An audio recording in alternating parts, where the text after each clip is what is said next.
សូមស្វាគមន៍មកកាន់ហងមាស Flash News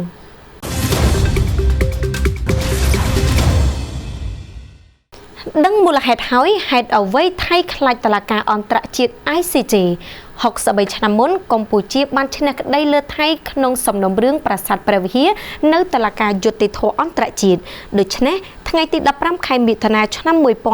1962ជាខួបលើកទី63ឆ្នាំដែលកម្ពុជាឈ្នះក្តីលើប្រាសាទព្រះវិហារទើបកម្ពុជាសម្រេចយកថ្ងៃនេះដាក់ពាក្យបណ្ដឹងទៅកាន់តុលាការយុត្តិធម៌អន្តរជាតិលើសំណុំរឿងប្រាសាទតាមាន់ទូចប្រាសាទតាមាន់ធំប្រាសាទតាក្របីនិងតំបន់មុំ3ដើម្បីរកភាពយុត្តិធម៌ឆ្លើយតបទៅនឹងការប្តឹងទៅ ICJ នោះលោកស្រីផែថងថាននាយករដ្ឋមន្ត្រីថៃបានប្រកាសរក្សាជំហរនៅថ្ងៃនេះដែលថាថៃមិនទទួលយកអំណាចតុលាការ ICJ ឡើយហើយឥឡូវក្រុមប្រឹក្សាសន្តិសុខជាតិថៃក៏បានសិក្សាពីផ្លូវច្បាប់និងប្រវត្តិសាស្ត្រយ៉ាងពេញលេញដែរដូច្នេះតើមូលហេតុអ្វីបានថៃខ្លាចមិនហ៊ានឡើងតុលាការ ICJ បើតាមការស្រាវជ្រាវសាវតាពីសំណុំរឿងប្រាសាទព្រះវិហារថៃបានប្រាប់ផែនទីឯកតោភាគី1លើ50ពាន់ដែលគូសវាសដោយខ្លួនឯងខណៈដែលកម្ពុជាប្រាប់ផែនទីកំណត់ព្រំដែនរវាងឥណ្ឌូចិននិងសៀមឬហៅថាផែនទីឧបសម្ព័ន្ធទី1ហើយភាគីថៃក៏ទទួលស្គាល់ថាជាសន្ធិសញ្ញាទៀតផងដូច្នេះផែនទីនេះមានអំណាចកតេយុត្តចំពោះប្រទេសទាំងពីរសម្ដេចតេជោហ៊ុនសែនប្រធានព្រឹទ្ធសភាបានថ្លែងតាមបណ្ដាញសារព័ត៌មាននៅថ្ងៃនេះថាបើទោះបីជា100ឆ្នាំទៅ200ឆ្នាំទៀតក៏ភាគីទាំងពីរមិនអាចរកដំណោះស្រាយទ្វេភាគីនៅចំណុចទាំង4នោះបានដែរគឺមានតែជំរើសប្តឹងទៅ ICJ ទេទើបរក្សាបានសន្តិភាពនិងអនុវត្តច្បាប់អន្តរជាតិហើយប្រទេសជាច្រើនលើសកលលោកគ្រប់គ្រងនឹងយន្តការនេះចំពោះអ្នកដែលខ្លាចតុលាការគឺជាជនមានប្រតិភិបឬជាចៅកម្ពុជានឹងរៀបចំពិធីព្យុហយាត្រាដើម្បីបង្ហាញពីស្មារតីសាមគ្គីរបស់ពលរដ្ឋខ្មែរនៅថ្ងៃទី18ខែមិថុនានេះនៅព្រឹកថ្ងៃទី18ខែមិថុនាឆ្នាំ2025សហភាពសហព័ន្ធយុវជនកម្ពុជានឹងរៀបចំពិធីព្យុហយាត្រាសាមគ្គីភាពនៅមុខទីធ្លាសាលមហោស្រពកោះពេជ្របន្ទាប់មកនឹងចេញដំណើរឆ្ពោះទៅវិមានឯករាជ្យស្ថិតនៅក្នុងភូមិសាស្ត្រខណ្ឌដូនពេញខណ្ឌចំការមុននិងខណ្ឌបឹងកេងកងរាជធានីភ្នំពេញតាមសាលាក្រុងភ្នំពេញពិធីព្យុហយាត្រាសាមគ្គីភាពនេះគឺធ្វើឡើងដើម្បីបង្ហាញពីស្មារតីសាមគ្គីភាពរបស់មហាជននិងយុវជនកម្ពុជានៅក្នុងក្របខ័ណ្ឌខឿនការពារជាតិប្រជាជននៅក្នុងការគាំទ្រដល់រាជរដ្ឋាភិបាលកម្ពុជាក្រោមការដឹកនាំរបស់សម្ដេចធិបតីហ៊ុនម៉ាណែតនាយករដ្ឋមន្ត្រីកម្ពុជានៅក្នុងការដោះស្រាយបញ្ហាព្រំដែនដោយសន្តិវិធីតាមយន្តការការទូតនិងច្បាប់អន្តរជាតិដើម្បីបុព្វហេតុបូរណភាពទឹកដីអធិបតេយ្យភាពជាតិនៃព្រះរាជាណាចក្រកម្ពុជាដូច្នេះប្រជាពលរដ្ឋបើពុំមានការចាំបាច់ទេសូមកុំធ្វើដំណើរតាមកំណត់ផ្លូវនិងភូមិសាស្ត្រខាងលើជៀសវាងមានការកកស្ទះចរាចរណ៍ដាក់វិន័យនគរបាលម្នាក់បង្ហោះលើបណ្ដាញសង្គមដែលយករឿងព្រំដែនធ្វើជាល្បែងភ្នាល់លេងស្នងការដ្ឋាននគរបាលខេត្តបន្ទាយមានជ័យបានសម្រេចដាក់វិន័យកងកម្លាំងទៅលើមន្ត្រីនគរបាលម្នាក់មានឈ្មោះដុកដេតអាតលេខលេខ89.195មានឋានៈអនុសេនីយ៍ត្រីជាមន្ត្រីនគរបាលនៅប៉ុស្តិ៍នគរបាលរដ្ឋបាលគំរូនៃអធិការដ្ឋាននគរបាលស្រុកថ្មពូ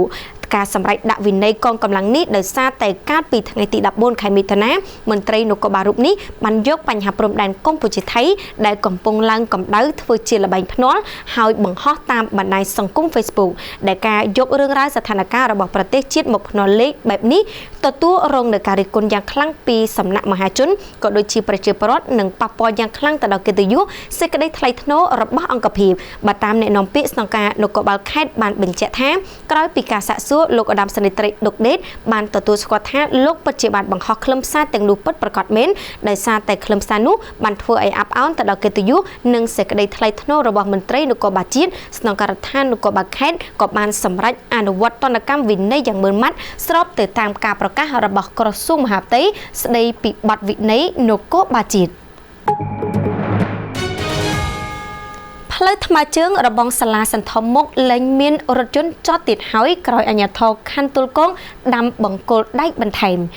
បញ្ហាផ្លូវថ្មើរជើងរបស់សិស្សានុសិស្សនៃសាលាសន្ធរមុខត្រូវបានដោះស្រាយបញ្ចប់ក្រោយពីអាជ្ញាធរខណ្ឌទួលគងបានចុះចាត់វិធានការក្តៅដាក់ដាំបង្គោលដែកការពារមិនអនុញ្ញាតឲ្យចតរថយន្តនៅលើផ្លូវថ្មើរជើងឡើយលោកជាពិសេសអភិបាលខណ្ឌទួលគងបានដឹកនាំមន្ត្រីការិយាល័យសាធារណការដឹកជញ្ជូនអនាម័យបរិស្ថានខណ្ឌទួលគងចោះដាំបង្គោលនៅលើចិញ្ចើមផ្លូវជាប់របងសាលារៀនសន្ធរមុខនៅមហាវិថីកម្ពុជាក្រោមស្ថិតនៅក្នុងសង្កាត់ទឹកដកទី1ដើម្បីការពារកុំឲ្យមានការចតយានយន្តដោយអនាធិបតេយ្យជាពិសេសការរំដោះចិញ្ចើមផ្លូវសម្រាប់ការធ្វើដំណើរថ្មើរជើងរបស់សិស្សានុសិស្សនិងប្រជាពលរដ្ឋទូទៅសិស្សានុសិស្សរួមទាំងអ្នកដំណើរផ្សេងទៀតបានសម្ដែងក្តីសប្បាយរីករាយដោយរក្សាបានចិញ្ចើមផ្លូវសម្រាប់អ្នកថ្មើរជើងងាយស្រួលធ្វើដំណើរមិនខ្លាចបង្កគ្រោះថ្នាក់ណាមួយដូចពេលកន្លងទៅដែលដើរនៅលើសិទ្ធិអាទិភាពរបស់រថយន្តប៉ុន្តែមហាជនហាក់ដូចជាមិនសូវពេញចិត្តចំពោះការដាំបង្គោលដែកនេះដែលមើលទៅដូចជាមិនមានសោភ័ណភាព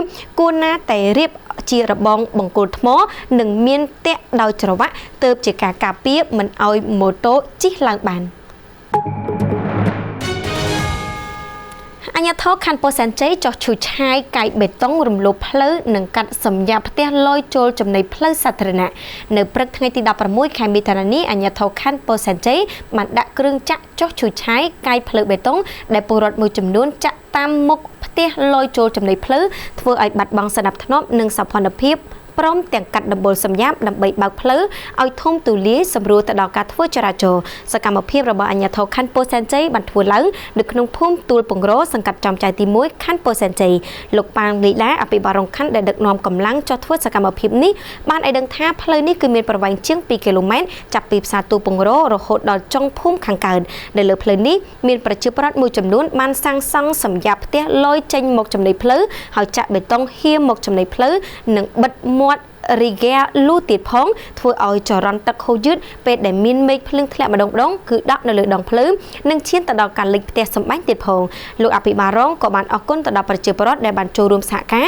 និងអំពាវនាវឲ្យប្រជាពលរដ្ឋនៅទីតាំងផ្សេងទៀតកុំធ្វើរបៀបនេះព្រោះអាចប៉ះពាល់ទៅដល់សណ្ដាប់ធ្នាប់សាធារណៈហើយនៅក្នុងនោះក៏អំពាវនាវឲ្យប្រជាពលរដ្ឋចូលរួមថែរក្សាអនាម័យទុកដាក់សម្រាមឲ្យបានត្រឹមត្រូវផងដែរសូមអរគុណលោកអ្នកចំពោះការគាំទ្រហងមាស Flash News